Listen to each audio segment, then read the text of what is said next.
Olá, pessoal, sejam bem-vindos. Esse é o Ciência MS, uma iniciativa da SBPC-MS. E hoje nós vamos bater um papo com a professora Eurize Caldas Peçanha, que é pesquisadora nível 1D do CNPq, já foi professora aqui da UFMS e agora está na UFGD. A professora Eurize, ela é formada em Letras pela Faculdade de Filosofia de Campos e ela é doutora em Educação pela USP. Professora, seja bem-vinda. Muito obrigado por aceitar esse bate-papo conosco. É um prazer enorme conhecê-la e poder conversar um pouquinho contigo a respeito da ciência que você faz. Boa noite, Cícero. Boa noite a todos. Para mim também é um prazer participar da SBPC-MS. É um evento muito importante para o Estado.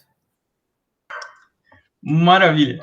Prof, eu vou começar pedindo que você faça uma breve apresentação sua, conte um pouquinho da sua história, né, da sua trajetória acadêmica, como você chegou até hoje, né, no nível de pesquisa que você se encontra, no status que você se encontra hoje na carreira.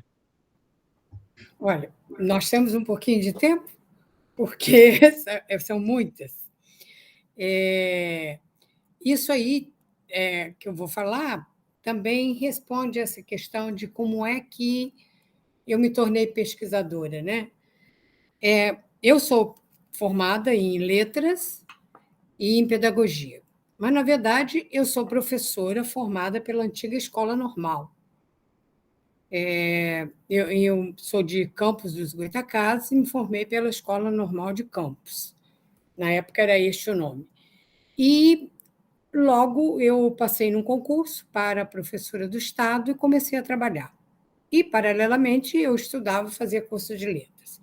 Então, eu comecei como professora de português. Se você já teve alguma professora de português, sabe bem o que eu estou dizendo, não é? Principalmente nessa época, a professora de português ela funcionava como guardiã da língua. Eu estudei, investiguei a história da disciplina língua portuguesa no Brasil, e uma das coisas que a gente vê é que a proposta da professora de português, do ensino de língua portuguesa, era que as pessoas escrevessem como os modelos, como os escritores, e que seguissem todas as normas da língua culta, como se dizia na época. Hoje, depois de muitos anos, né, de muitas pesquisas, e principalmente com a contribuição de disciplinas como sociolinguística, linguística aplicada, linguística textual, nós hoje sabemos que não existe língua culta, normas da língua culta. Você pode ter desvios dessas normas, porque essas normas são criadas, elas não são naturais, elas são criadas exatamente por quem tem o domínio da sociedade e consegue impor. Ortografia, por exemplo, é objeto de lei. Há uma lei regulando a ortografia. Mas a língua tem a sua estrutura e há alguns elementos que são considerados da língua culta. E quem desvia é, até hoje, considerado como um desviador, desviante, para ser mais preciso. E professor de português, na época, era isso. Os conteúdos eram concordância, gramática de uma maneira geral, mas concordância, ortografia, e nenhuma preocupação com a construção de um texto. E, como eu falei, com o desenvolvimento das pesquisas em várias áreas conexas, se chegou à conclusão de que a língua ela é viva, ela se modifica. Eu costumo dar para os meus alunos o exemplo da palavra você, que você é uma palavra vulgar, né, quando começou. E ela é uma transformação de vós-me-ser, vossa mercê, vós-me-ser, vossa-se. Isso só para dizer a você que, para lembrar que a língua é viva e que ninguém é dono da língua. Ela se modifica de acordo com a sociedade, com os grupos sociais que falam e que vão tornando viva e modificando. Então, essas questões, desde que eu comecei a dar aula de língua portuguesa, eu dava aula no antigo primário, primeira, quarta série, mas como eu estava fazendo letras, eu era designado para dar aula na quarta série e preparar meus alunos de turmas do que hoje se chamaria periferia, para fazer o exame de admissão ao ginásio. E aí era decorar coletivos, saber todos os advérbios, porque era isso que caía na prova. Então, à medida que eu fui estudando, como professora de língua portuguesa, algumas questões começaram a me incomodar muito. Para que meu aluno precisa saber que uma palavra é oxítona e outra é paroxítona? Não é saber falar, mas saber o nome, a regra. Então, isso me preocupava porque eu queria ser uma professora de português melhor. E os meus alunos eram, na verdade, hoje a gente chamaria de periferia, mas eram em volta de usinas de açúcar. Então, filhos de trabalhadores da usina de açúcar e do Instituto do Açúcar e do Álcool. Então, pessoas que provavelmente tinham famílias com poucas pessoas alfabetizadas. E me vinha essa questão: como ser melhor? Como fazer com que eles se apropriassem dessas normas, porque senão eles não passariam no exame de admissão. Então, todas essas questões me fizeram estudar bastante. Eu fiz o curso de letra, depois passei para o curso de pedagogia, mas essa era a minha questão. O que é ser professora de português? Porque me incomodava muito que eu fosse adiante, tivesse que marcar lá a crase, olha, botar vermelho em volta. Então, por algumas circunstâncias, eu tive notícia de um mestrado em educação. Primeiro mestrado no Brasil. Isso na década de 1970. Eu fui para a PUC do Rio de Janeiro para fazer minha dissertação de mestrado com um projeto, na época chamava tese de mestrado, porque não existia doutorado no Brasil. Então, eu fui para lá com um projeto mais ou menos esboçado, embora não se fizesse pesquisa, né, fora dos programas de mestrado, o programa de mestrado, com essa ideia. Eu tinha uma pergunta, e essa era a pergunta, significava: será, porque eu estava dando aula de língua portuguesa, mas eu não era formada em letras ainda. E a maior parte das pessoas que davam aula até a quarta série não eram formadas em letras. Será que quem se formava seria um professor diferente de língua portuguesa? Claro que eu achava que sim. Eu já era formada em letras e essa era a minha.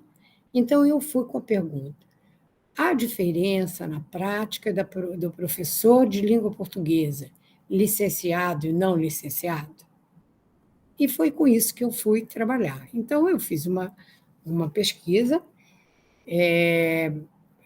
com questionário e com visita à sala de aula, acompanhando aula. E eu defendi o mestrado em 1976. Então, era uma pesquisa do tipo exploratório e a minha conclusão foi: não havia diferença entre quem dava aula de língua portuguesa na quarta série, se a pessoa era licenciada ou não. Então, uma série de questões que, na época, eu não tinha instrumentos teórico-metodológicos suficientes para enfrentar, mas que me levou a algumas conclusões. A primeira delas, que o curso de formação não fazia uma diferença tão fundamental na prática pedagógica como se parecia. Anos depois, fazendo doutorado na USP, fui fazer uma pesquisa na biblioteca da Fundação Carlos Chagas, encontrei lá uma anotação de que Peçanha, em 1976, foi a primeira a minimizar a influência direta dos cursos de formação. Feito isso, eu continuei dando aula nos cursos de pedagogia, licenciaturas de letras, várias licenciaturas, mas essa era uma questão que me incomodava. Como eu disse, ainda na época eu não sabia o alcance disso. Então, essa questão me levou. Depois eu fiz concurso aqui para Campo Grande, eu vim para cá em 1982, fiz concurso para o UFMS e comecei a pesquisar e a fazer pesquisas em escolas. Pesquisa em escolas das periferias, aí, nessa época a gente já poderia falar de periferia, e eu fui pensar num doutorado. Aprofundei meus estudos, principalmente nas relações sociais, escola, sociedade, e das questões de classe social. E eu fui para o doutorado com um projeto de pesquisa na USP, né, orientada pela Marli André, com um projeto de pesquisa que a pergunta básica era essa: quem é que vem sendo professor no Brasil? E eu estudei, eu fiz isso na minha tese de doutorado, eu fiz uma pesquisa vendo quem era professor no Brasil desde o século XIX, maioria mulheres, mesmo hoje já tendo alterado, é uma alteração ainda pequena, mulheres vindas de frações da classe média, urbanas e escolarizadas. Só que, no início, havia uma certa mudança. Eram grupos pequenos, poucas mulheres, né, lecionavam, mas que eu estudei, então, história, e que é o livro chamado, o livro que ficou, o título ficou Ascensão e Queda do Professor, História da Categoria Profissional, professor primário, vinculado às classes médias. E nesse livro, né, que é uma adaptação, né, tirando a parte acadêmica, os academicismos da tese, nesse livro, então, eu concluo que essa vinculação às classes médias levava o professor a ter uma determinação de classe na sua prática. Por quê? Eu estudei o mesmo professor, assisti aulas, entrevistei, que era licenciado em letras. Quando ele dava aula na 4ª série primária, ele era diferente, a aula dele era diferente da aula que ele dava de 5ª ou 8ª série. Aparentemente é que o que parecia exigido para essa turma de 4ª série era menor do que o que era exigido na outra. Até a 4ª série, o livro didático era a Bíblia do professor. Então, ele seguia, e até aparecia alguns equívocos que não aparecia quando era na outra. Então, essa questão da determinação de classe, ela foi fundamental na minha tese de doutorado. E isso foi depois provocando, né, no meu currículo dá para você ver os projetos de pesquisa que eu coordenei, projetos todos financiados, desde o INEP, CNPq, Fundect. E nesses projetos eu investiguei e orientei sobre história das disciplinas escolares. Olha, eu orientei sobre a história de língua portuguesa, história de língua inglesa, história de língua francesa, da língua espanhola, de educação física, em escolas secundárias, que hoje a primeira parte do ensino médio.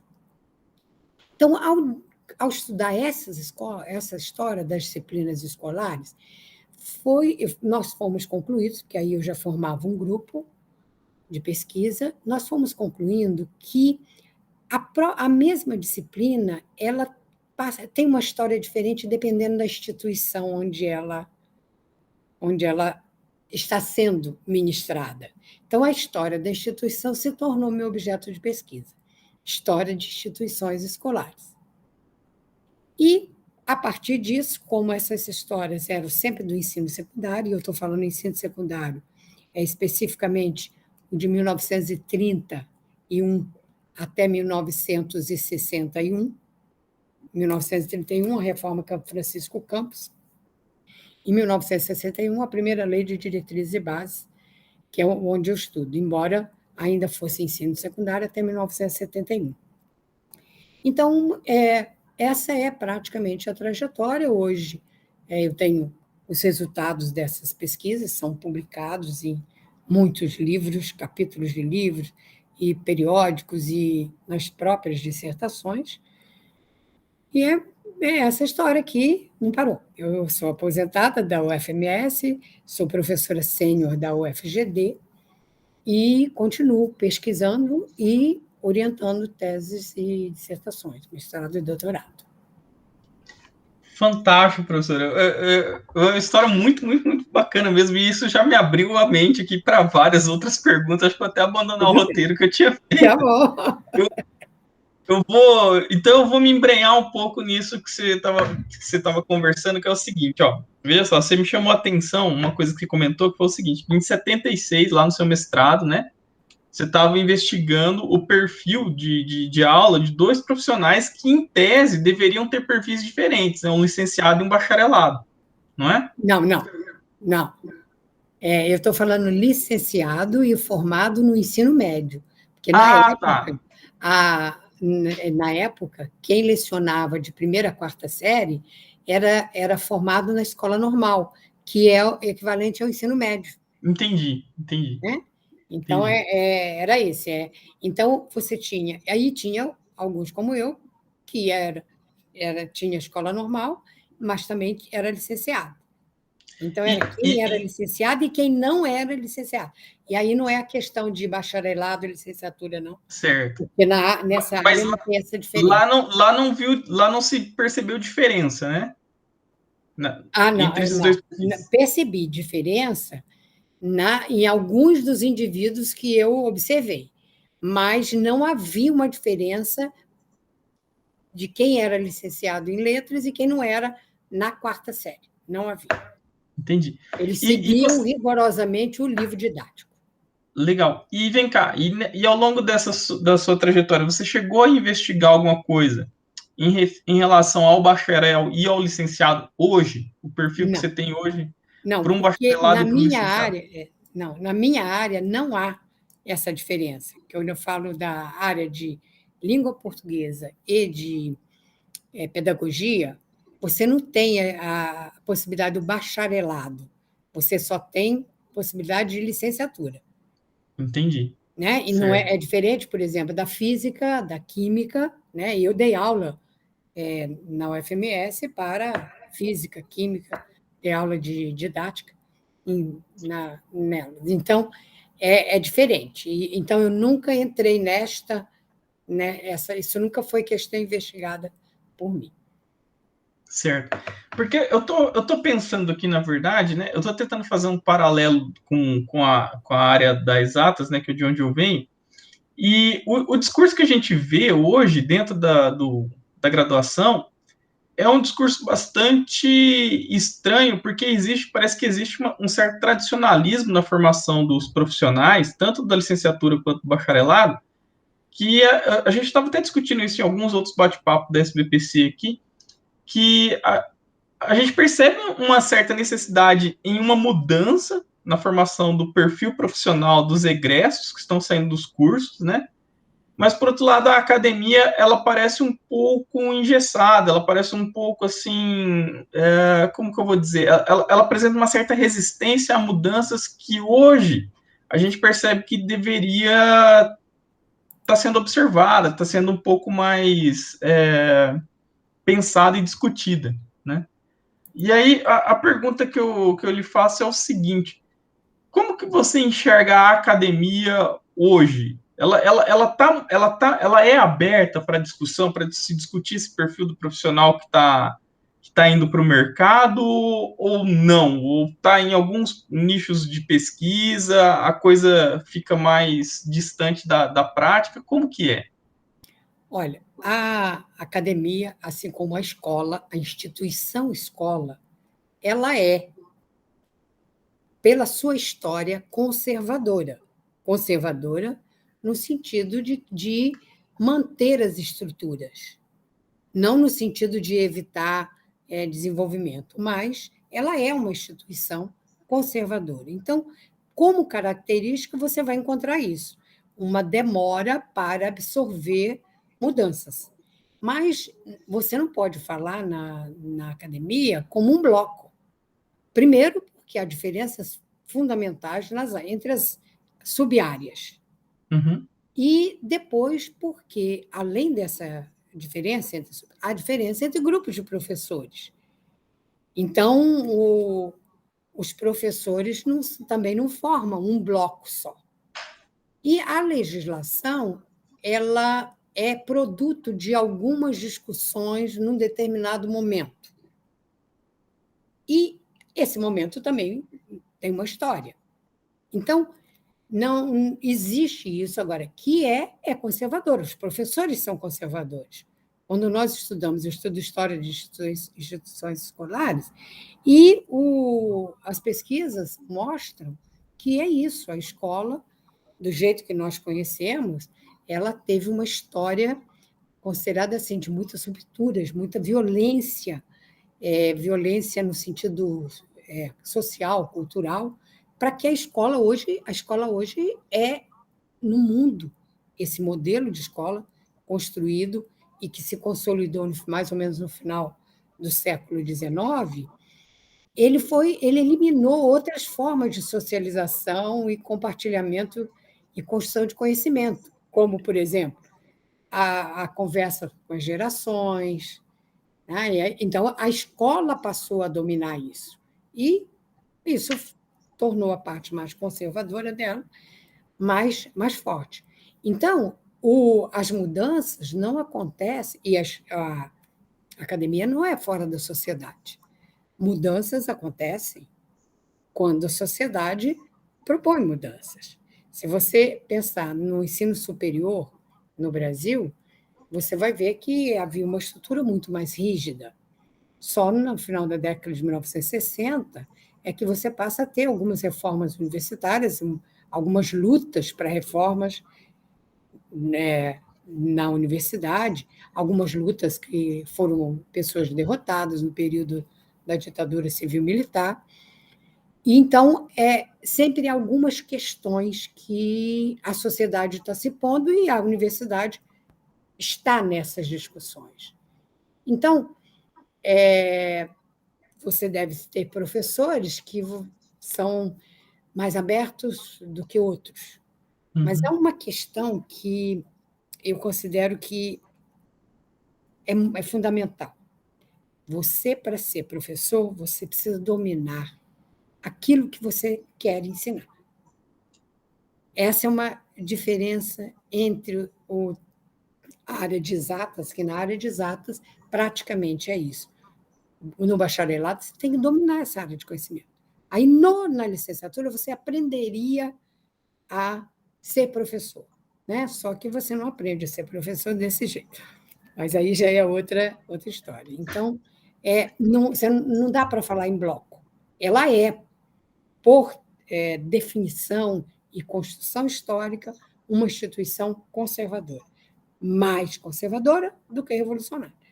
Mas ela é também. Se você estudar os movimentos de 1968 na Europa, principalmente na França e na Alemanha, né, você vai ver como é que processos internos nas universidades dos estudantes alteraram e quebraram estruturas seculares na Europa, de organização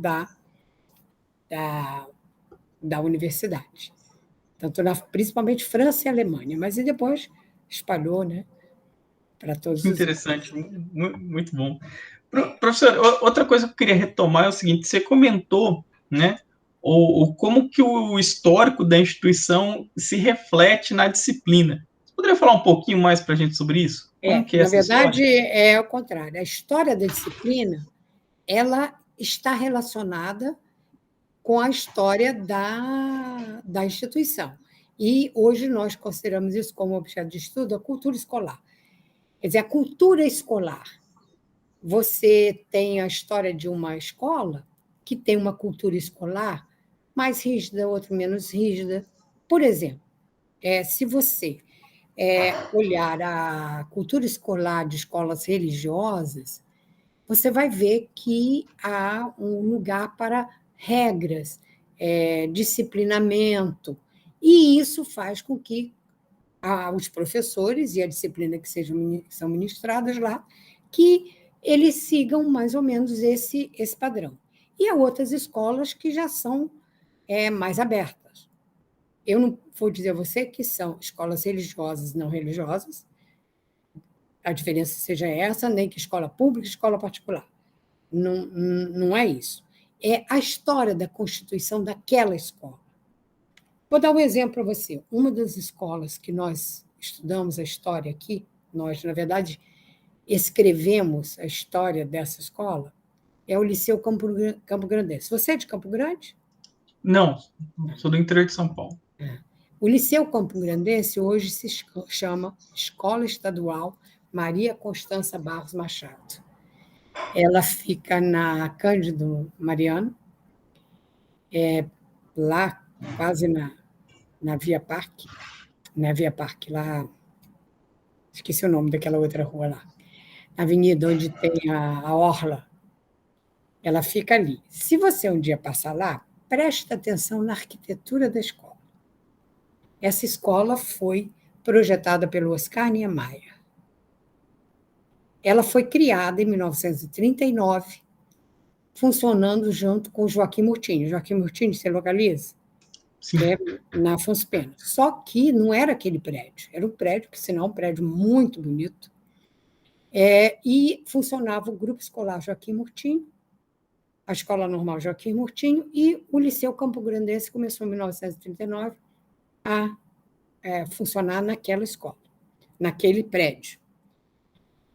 E a justificativa para criar um ginásio público em Campo Grande, feito pela professora Maria Constança, né, que hoje dá nome à escola, é de que aqui só havia particulares. Havia o Colégio Oswaldo Cruz, ginásio Oswaldo Cruz, o Auxiliador e o Dom Bosco, que eram pagos.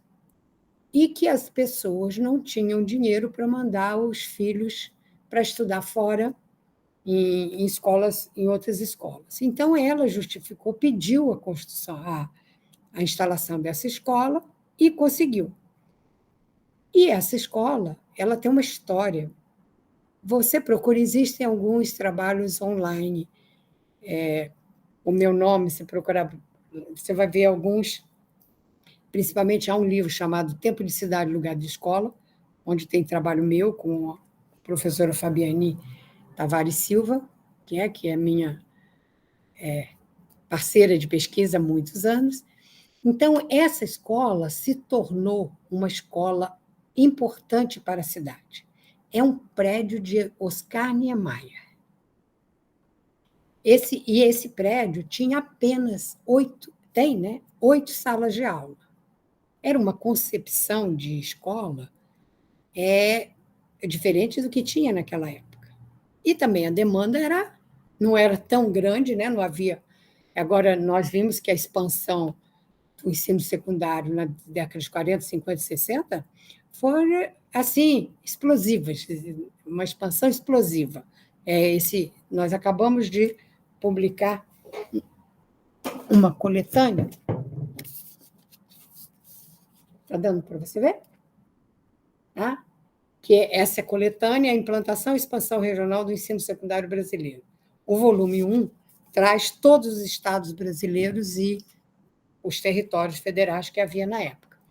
Então, era uma escola para um grupo pequeno, tanto que uma pessoa entrevistada disse era para poucos, muito poucos. O exame de admissão era tão concorrido que chegava a ter, assim, 10 para 1 vaga. Houve uma época que chegou a quase 100, mas um ano só que aconteceu. Mas era muito disputado, porque era um primeiro ginásio público aqui, em Campo Grande. Então, essa escola, ela, quando mudou para lá, em 1956, as disciplinas elas passaram a ter outro caráter. A própria educação física tem um espaço enorme.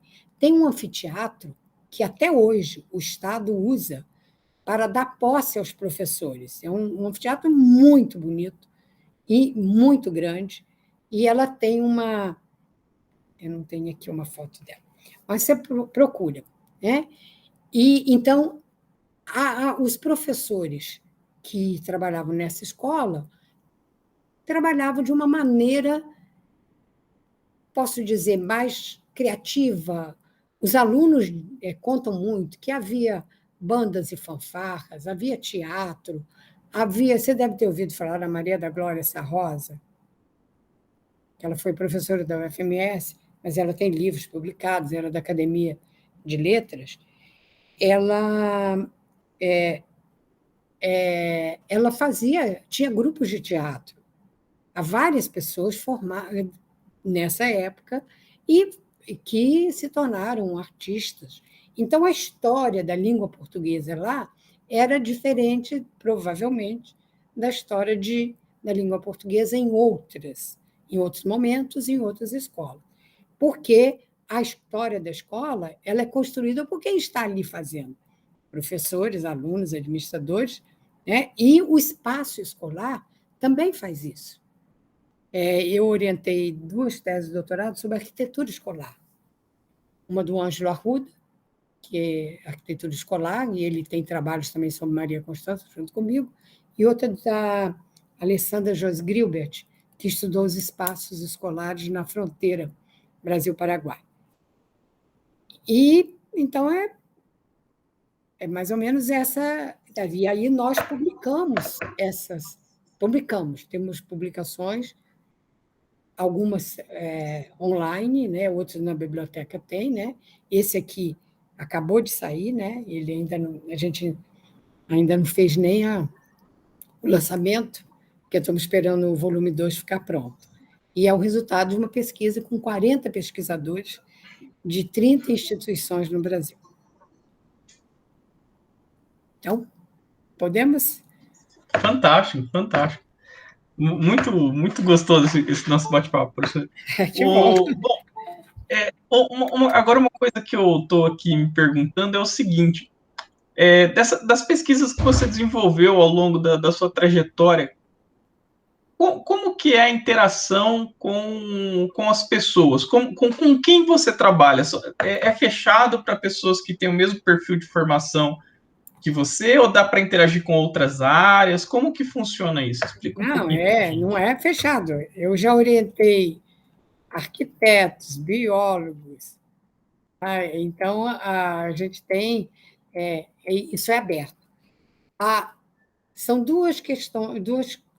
Primeiro, ter uma pergunta de pesquisa relacionada com esses objetos que nós trabalhamos.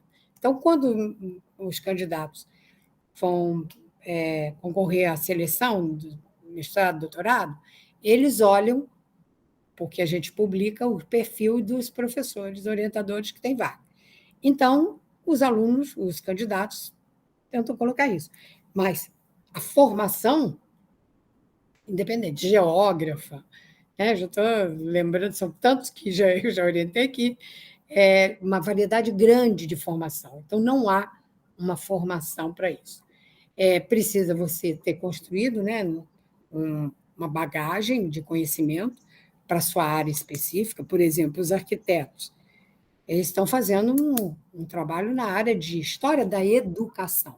Só que eles não podem deixar de ser os arquitetos, porque é o lugar de onde eles falam que traz uma nova visão e novas questões e novas formas de resolver essas questões de pesquisa. Então, eles falam como arquitetos, mas eles produzem um trabalho de história da educação. Né? Essas 2 teses, do Ângelo Arruda e Alessandra Jos Grilbert, são 2 exemplos desse. Né? Mas de educação física também, tem que ser alguém que seja da área de educação física. Não tem como. E eu imagino que é bastante enriquecedor interagir com os profissionais de outras áreas. Mas muito, muito, muito. Eu não vou dizer que eu prefiro, porque eu tenho interações muito boas com quem tem a mesma formação que eu. Mas enriquece muito, enriquece o grupo, que a gente trabalha com grupo de pesquisa. Então, agora, essa pandemia, por exemplo, está atrapalhando bastante, né? Porque não é a mesma coisa. Até a gente tem utilizado bastante essas plataformas, mas não é a mesma coisa, né? Não, realmente a gente acaba perdendo um pouco Eu acho que talvez falta graxa, né? A gente usa essas plataformas online, mas falta aquela graxa para a coisa Olha, desenrolar tive uma melhor, vamos dizer assim, aula né? no doutorado na semana passada e que estava discutindo exatamente a transformação do projeto de pesquisa já com resultado para relatório de qualificação. Então, é um grupo muito coeso, né, que já se conhecia, alguns até não, mas houve uma que falou assim: olha, isso aqui a gente teria resolvido na hora do intervalo, no corredor, que aí eu contava para você o que eu tinha feito, você contava para mim. Isso a gente não está tendo, né? Exato. Então, isso realmente faz uma grande diferença. Prof, agora eu vou recapitular um outro fato aqui que você trouxe que no começo, né, que você estava estudando quem que vem a ser professor no Brasil e havia um perfil bastante específico que em geral era de mulheres, né? E a pergunta que eu faço vai nessa vertente, né? Por exemplo, se a gente for fazer uma pesquisa rápida no site do CNPq, né, e olhar quem são os nossos bolsistas de produtividade, a gente percebe claramente a falta de mulheres, né, na inserção de mulheres pelo menos nesse aspecto, A né, nessa pouca classe. inserção, né? Isso. E aí, por exemplo, eu pego também o exemplo do departamento que eu estou inserido, né? Você tem ali também uma baixa representatividade. E aí eu queria te perguntar o seguinte: ao longo da sua trajetória, você chegou a sentir, a perceber algum tipo de discriminação ou dificuldade por ser mulher? Olha, não senti, né? Pode ser até por conta da área, né? Que a área de humanas ela é diferente desse perfil que você acabou de falar, né? Na área Uhum. de humanas é o contrário. Há um domínio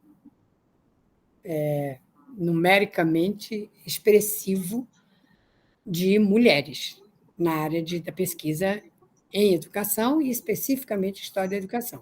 Recentemente, na área como um todo, a gente tem tido uma alteração, mas ainda é significativamente maior, né?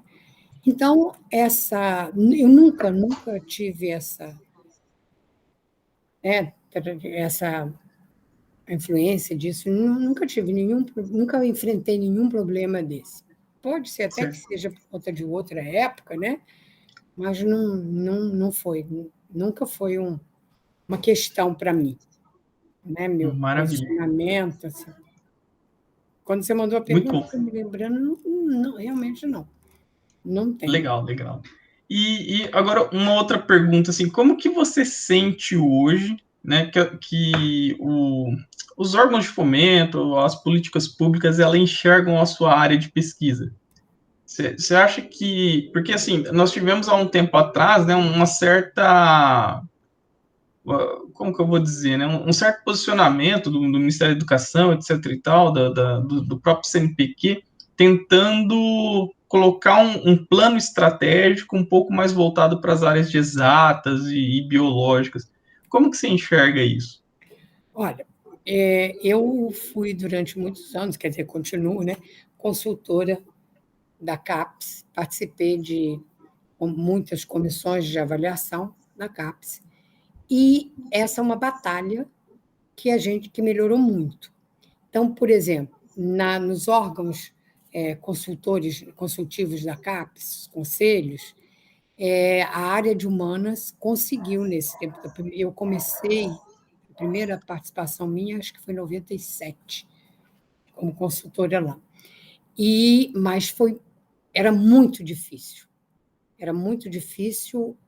você ter embates e conseguir que as normas, que as orientações não fossem exclusivamente das exatas, que eu falo que são as não humanas, né?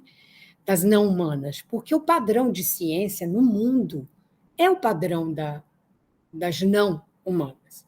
E, durante algum tempo, e há grupos assim, também hoje, tentando fazer com que a área de humanas use esse instrumental.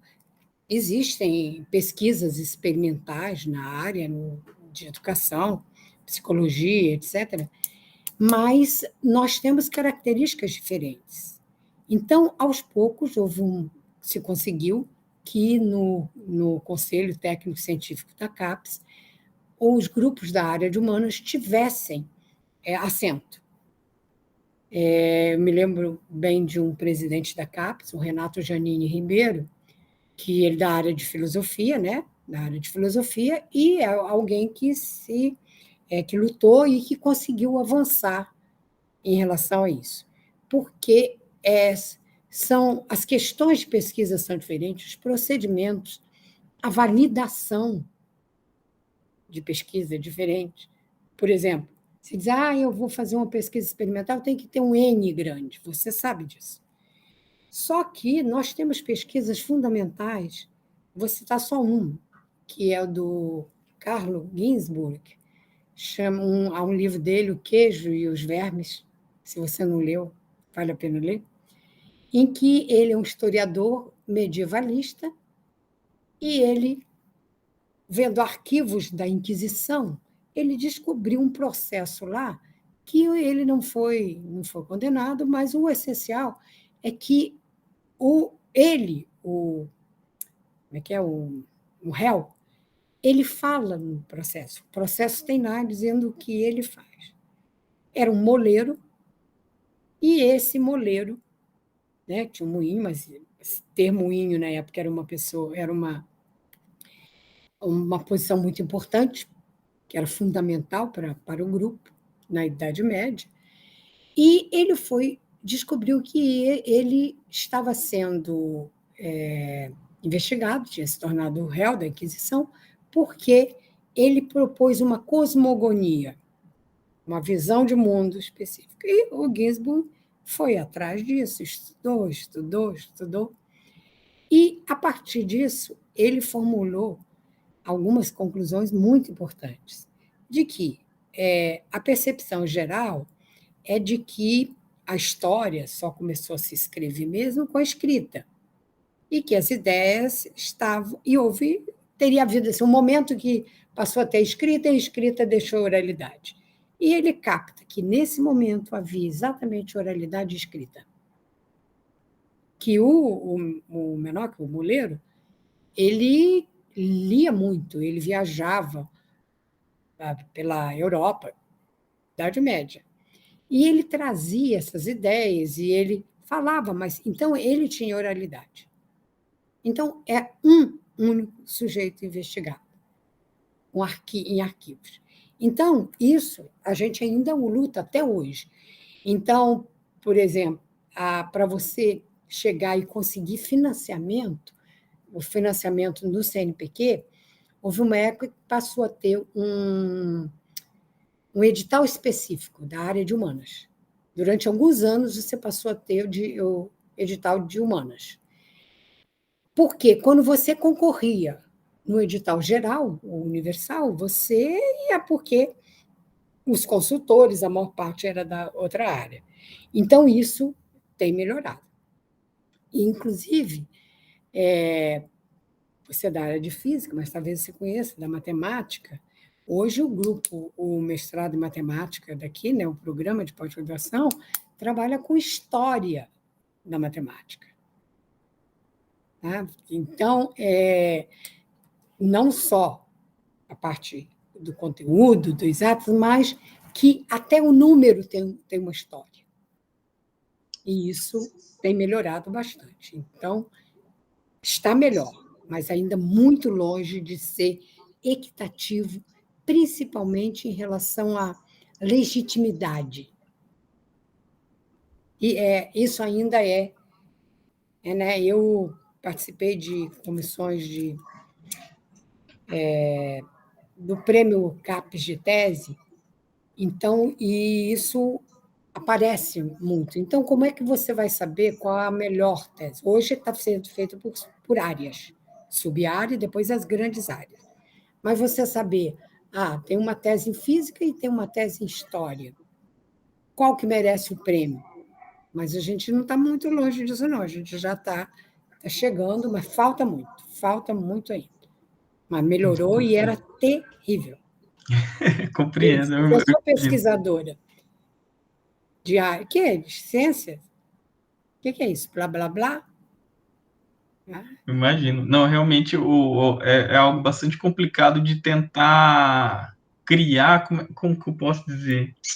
Criar indicadores para que você consiga, de certa forma, dar essa equidade, né, entre as áreas. Eu acho que talvez a gente não vá chegar nesse ponto nunca, né? Porque assim, Porque, cada área tem a sua relevância, tem a sua importância e tem a sua exato, e metodologia, né? principalmente assim, quem legitima esses conhecimentos? Exato. Então, enquanto essa legitimação ficar a partir de grupos com formação na área que não seja área de humanas, né, tende a achar que não. Mas o que é isso? Que conhecimento me trouxe? Né, você até colocou uma pergunta sobre isso. Como é que você. Quem é que lê, né, o livro A Seção e Queda do Professor, que é resultado da minha tese de doutorado? Eu, quando é publicado pela editora Cortez, quando eles aceitaram, eu disse que eu tinha algumas condições. Eu queria um formato, acho que nem está por aqui, um formato tipo de bolso, que alguém pudesse colocar no bolso, barato, porque eu queria que as professoras das séries iniciais lessem. E eu fiz vários lançamentos e as professoras elas eram convidadas. E eu me lembro de ouvir coisas assim: tudo que é está ali, e tudo que está ali é. Não precisa dizer mais nada. Mas o importante é assim: eu, quando escrevi pensando nesses leitores. Então, você perguntou, né, se como é que tem interação com outras pessoas. É isso. Eu posso escrever até alguns textos que têm circulação restrita ou que nem todos vão entender, mas eu escrevo pensando que eu quero que os alunos, professores, que eles leiam, e que eles deem sentido ao meu texto, como diria o Bakhtin, né, que é uma das referências importantes para mim. Então, é assim, para quem que eu escrevo? E cada vez mais a gente quer, por exemplo, esse livro, ele sai em um e-book. E esse livro é financiado pelo CNPq, então é grátis. Os exemplares físicos vão para as bibliotecas das universidades, porque é para todos terem acesso. As revistas que a gente publica, algumas esperam alguns meses, mas elas dão acesso livre, porque é para que as pessoas leiam, né? E que ajudem a gente, além de em eventos, né, que a gente aplica, etc. Prof, e pensando nesse cenário, né, pensando nessas dificuldades que você apontou e tal, qual que é o cenário que você vislumbra, que você imagina para os seus alunos, para os seus egressos, como sendo um cenário ideal de pesquisa dentro da sua área? Né? A gente sabe que a gente está passando por um momento do país que não é um cenário assim, muito Uhum. animador para a ciência de maneira geral, né? E aí, pensando nisso, assim, o que você acha que no futuro você gostaria de encontrar em termos de condições de trabalho, de pesquisa para o pessoal?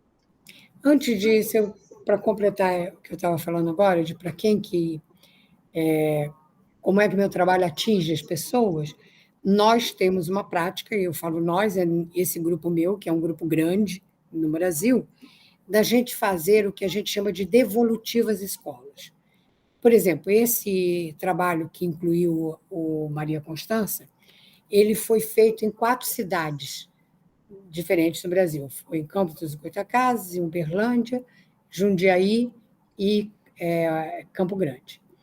Então, e era um grupo grande, nós fizemos seminários, mesas redondas, abertas nas escolas que nós estudamos, para alunos, professores e pais de alunos. Aqui em Campo Grande, nós fizemos isso e fizemos uma exposição do arquivo, que tem um arquivo enorme, que nós digitalizamos e nós temos um DVD com todos os arquivos da Escola Maria Constância e dessas outras também. E nós mostramos alguns desses arquivos, fotos, objetos. Os alunos ficavam encantados. E descobriram, tem uma fonte muito interessante, são livros enormes, enormes, enormes assim.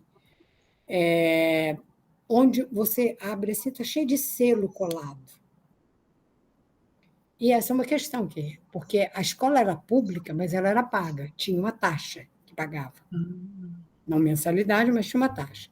E como pagava a taxa aqui em Campo Grande? Não tinha um setor que recebesse isso para a educação. Então, o que se fazia? Comprava-se o selo na coletoria e aí levava para a escola e colava lá, tem lá, matrícula do aluno, enorme. E se você quiser, vai lá no Maria Constância que você vai ver. Espero que esteja direito, porque arquivo é muito difícil de manter. Então, isso a gente deu devolutiva para os alunos, para eles conhecerem a escola deles. Então, esse é o jeito que atinge as pessoas. Né? Mas aí, sobre o que você falou, sobre o cenário, eu fiquei pensando, nós estamos no momento que estão tentando destruir o cenário da pesquisa no Brasil. Na verdade, eu tiro até pesquisa, destruir o cenário do Brasil. Eu e muitos colegas, nós lutamos pela reconstituição de um país que sempre acreditou na ciência.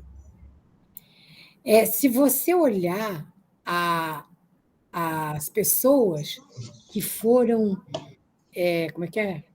Estampam as notas, você vê o Oswaldo Cruz lá. Né? O país tem essa tradição. Historicamente, se atribui um pouco disso ao Dom Pedro II, mas se esquece que o Dom João VI trouxe para cá e fez o Jardim Botânico, que, na verdade, é de pesquisa. Então, nós temos isso. O nosso país é um país que respeita a ciência, que cria ciência. O Carlos Chagas, por exemplo, foi o primeiro pesquisador no mundo a ver todos os momentos de uma doença, descreveu o agente, os sintomas, todo o processo, né, da chamada doença de Chagas. E o Brasil é um país que respeita cientistas, produz ciência, elabora políticas públicas baseadas em ciência. Só para lembrar, o Celso Furtado, economista do governo antes de 1964, muitas políticas públicas foram baseadas nele, e hoje em números. O IBGE é fundamental para você fazer políticas públicas. Né?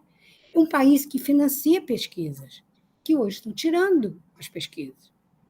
No ano passado, a PQ, por exemplo, eu não tenho o número de cabeça, mas apareceu uma lista enorme de pessoas que tiveram projetos bons, aprovados, mas que não tinha dinheiro, estava abaixo. Quer dizer, abaixo do solo, né? Não do teto, mas do solo. Né? O Brasil constrói propostas curriculares com o objetivo de formar pessoas competentes, questionadoras, criativas, que pensem em melhorar o país. Não é o tempo todo assim, né? E eu não concordo com algumas dessas propostas. Mas o Brasil tem isso. O Brasil tem, vou dar exemplo da área de educação, tem pessoas com capacidade de orientar políticas públicas nas suas respectivas áreas e que não são aproveitadas. Inclusive a mídia, quando ela chama alguém para falar, você vê, você olha a lista de pesquisadores sêniores que temos na área de educação e não chamam dos grupos de particulares vinculados a algumas empresas para isso. Então, o cenário que eu penso é esse. Parar a destruição. Hoje eu vi uma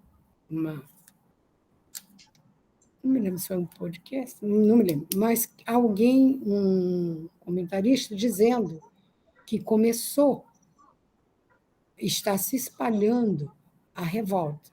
O fato daqueles cientistas terem recusado a honraria de receber uma medalha porque foi revogada a concessão a quatro, né, acho que 4 cientistas. Então, 2. Então, isso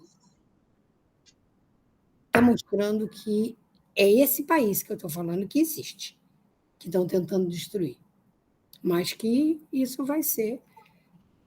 História precisa de paciência. A gente que estuda história precisa ter paciência. Paciência histórica é uma das coisas fundamentais, né? E eu digo isso não é porque já tenho uma história grande, né?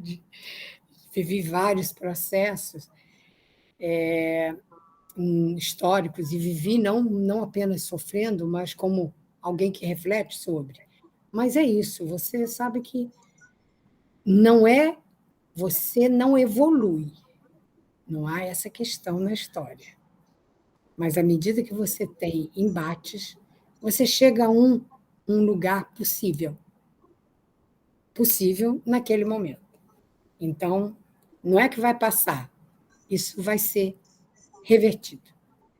Não apenas vai passar, vai ser revertido, vai ser uma notinha de rodapé, apesar, né, do sofrimento enorme que essa destruição está provocando em todos nós. Né? Exato. A gente ainda não consegue mensurar qual que é o reflexo, né, disso. Né? A gente vai saber daqui a algum tempo, né? Mas é certo que não, o resultado pode não ser muito e vai animador. demorar muito. Construir demora muito. Destruir é fácil. Reconstruir demora muito. E há sequelas. Você vê, eu dou consultoria a alguns projetos que estão fazendo nas escolas. Então, tem aluno que não consegue participar porque quando os melhores, a área onde eles moram não tem uma internet boa, mas a grande maioria não tem nem acesso à internet, não tem nem acesso ao celular. Não sei quantos milhões de celulares tem nesse país, mas muita gente não tem acesso. Então, o aluno diz assim: eu não posso fazer minha tarefa porque só tenho um celular em casa. Minha mãe usa o celular para vender as coisas que ela produz. Então, só num determinado horário que eu posso pegar as tarefas. Então, a gente não sabe, mas há muita gente pensando sobre isso e fazendo ações, que aos poucos a gente vai ver. Né? Então, tem uma reviravolta acontecendo. Tá? Então, é isso. Prof, e a gente está caminhando para o final da nossa conversa. Eu vou lhe pedir, eu perguntar se você tem algum recado ou tem alguma mensagem de modo a incentivar pessoas que eventualmente queiram seguir pela essa área de pesquisa, seguir o caminho da ciência, né? Mais especificamente dentro da sua área, como que se diria, né, para o jovem aí, para o graduando que está querendo ingressar nesse caminho? Olha, eu falo muito isso para meus alunos, tanto graduação, pós-graduação. Você tem que aprender a perguntar, a se interrogar. E aí eu uso muito uma frase do Bernard Shaw, que é um dramaturgo, filósofo, né, foi um dos fundadores daquele London School of Economics. Ele é irlandês, romancista, etc. É autor talvez você tenha ouvido falar, Pigmalião, que é uma peça fundamental, já muito. Ele disse alguma coisa assim, eu vou ler para eu não. Algumas pessoas olham o mundo e perguntam por quê. Eu penso em coisas que nunca existiram e pergunto, por que não? É isso que faz um pesquisador. Eu sempre uso isso aí, meus alunos. Por que não? Olha, é possível. E aí, o que tem que ser feito? Questionar o mundo, questionar as coisas, as pessoas, os fatos, as publicações, né? Os jornais, revistas, novelas. Questionar. E, principalmente, estudar. Não tem uma resposta do eu acho. Para ser pesquisador, você tem que ir atrás, e sabendo que, às vezes, o que você acha pode ser negado. A minha hipótese da minha dissertação de mestrado foi negada. A realidade mostrou que não era o que eu pensava. E que não adianta eu dizer assim, olha, eu uso chá de camomila para quando eu estou com gripe. Aí eu tomo chá de camomila e falo, todo mundo toma chá de camomila. Minha família, todo mundo melhora da gripe. Só que a gripe, ela tem um período. Quer você tome remédio, quer você não tome, ela, se não houver complicação, ela vai acabar. Então, para eu saber o que é, se o chá de camomila funciona, eu tenho que fazer pesquisa. Né? Para eu saber assim, ó, essa escola, ela é a melhor escola. Ela é a melhor escola? Que é que dizia que ela, nós inclusive chamamos essas escolas que estudamos de escolas exemplares, porque as pessoas que estudaram lá dizem isso, mas por que elas dizem isso? É porque ali era para poucos, para muito poucos. Agora, quando, na década de 70, começou a explodir, por exemplo, pelo que eu sei, não estudei essa época, mas informações chegaram, é que o Maria Constança não cabia mais os alunos que queriam fazer ginásio. E aí, só 8 salas de aula, e fizeram turnos. Então, parece que 4 turnos. Você tinha aula durante 2 horas e meia. Aí, construíram o Lúcia Martins Coelho, ali atrás do fórum. E aí, muitos alunos foram para lá. Então, aí você... É isso que você tem que fazer. Você tem que perguntar, duvidar de você mesmo, questionar você e estudar. Estudar. Quem é que já estudou isso? Como é que já foi feito? Você não descobre no zero. Né? E quando eu falo de história, eu lembro de situação, quando eu estava no primeiro ano de ginasial, um professor de história dizia para a gente que o Brasil foi descoberto por acaso. Os livros de história diziam isso, porque teve uma calmaria e os navios chegaram aqui. Quando eu estava no 4º ano, uma professora licenciada em História me deu aula e mostrou que lá na Torre do Tombo, lá em Portugal, foi encontrada uma carta de Dom Manuel, acho que era de Dom Manuel, dizendo que sabia exatamente onde ele queria que o Cabral chegasse. Né? E, portanto, aquilo que era verdade lá, a história e os documentos foram mostrando que não era. Mas também a gente não sabe o que é que a gente vê mais. Né? À medida que documentos vão aparecendo, podem modificar. E aí, então, é sempre isso: questionar o mundo, questionar as coisas, pessoas, os fatos, questionar. Aquela fasezinha dos porquês das crianças, ela não pode acabar, não, senão você não vira pesquisador. Por quê? Por quê? Eu acho que é isso.